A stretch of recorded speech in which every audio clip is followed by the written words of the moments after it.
4 de abril de 2020.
Con el marco de los musical de los internacionales. Ah, se le va el cacho.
Guayucachi, desde el Salón de Recepciones El Paraíso.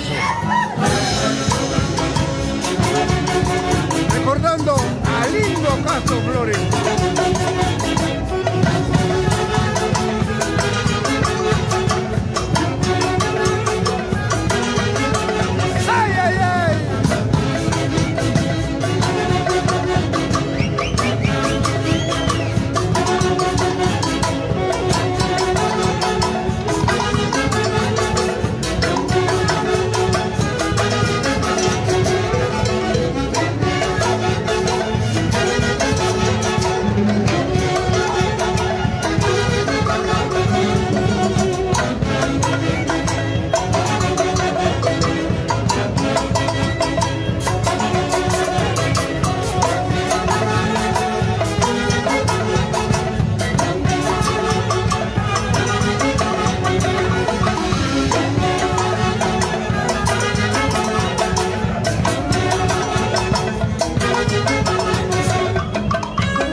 De todo corazón. Gracias, Walter. Ese es el cariño que nos tienen a nosotros. Gracias de todo corazón. De todos los integrantes de los Hace Guayucachi. Gracias, Walter Vilcapombe. Te queremos mucho y siempre estás en nuestro corazón. Así se manifiestan cada uno de nuestros grandes amigos. Gracias de todo corazón, Javiercito. Y este camino tú trazaste y nosotros seguimos adelante con el marco musical de los internacionales. ¡Vamos, Toche! César López. ¡Ay, ay, ay!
vamos recordando a la zona altina.